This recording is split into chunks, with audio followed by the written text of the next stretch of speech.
गांव सिंधुपुर अपनी हरियाली और शांति के लिए मशहूर था। वहां के लोग सीधे साधे और परिश्रमी थे। लेकिन इस गांव में एक समस्या थी। जमींदार रघुनाथ सिंह का अन्याय, वो गरीबों की जमीन हड़पने, उनसे बेघर करवाने और जबरन कर वसूलने के लिए कुख्यात था। उसकी पकड़ इतनी मजबूत थी कि कोई भी उसके खिलाफ बोलने की हिम्मत नहीं करता था।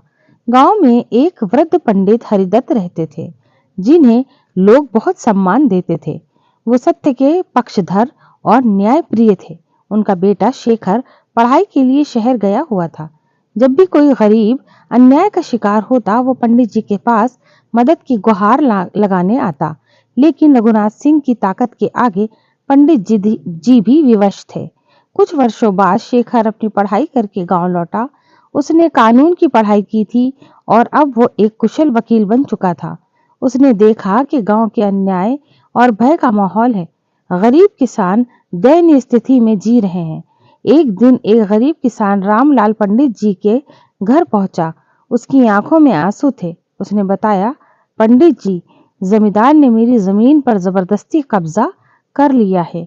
मेरे पास खेत के सारे दस्तावेज हैं, लेकिन चौकी पर मेरी कोई सुनवाई नहीं हो रही। ये सुनकर शेखर का खून खौल उठा। उसने किसान को भरोसा दिलाया, रामलाल काका, मैं तुम्हें न्याय दिलवाऊंगा। शेखर सीधे जमींदार के महल पहुंचा और उसे चेतावनी दी, रघुनाथ सिंह, अब तुम्हारा अन्याय नहीं चलेगा। मैं कोर्ट में तुम्हारे खिलाफ मुकदमा दायर करूंगा।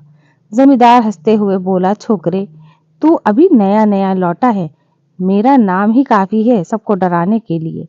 शेखर मुस्कुराया, न्याय के दीपक को बुझाने की ताकत अंधकार में नहीं होती।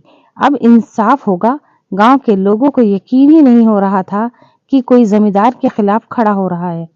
शेखर ने गांव के अन्य किसानों के साथ मिलकर सबूत जुटाए और अदालत में मुकदमा दायर कर दिया। जमींदार ने अपने प्रभाव का इस्तेमाल करके गवाहों को डराने की कोशिश की, लेकिन शेखर अडिग रहा। अदालत में उसने सारे दस्तावेज पेश किए और गवाहों से साहसपूर्वक बयान दिलवाए। महीनों की लड़ाई के बाद अदालत का फैसला आया।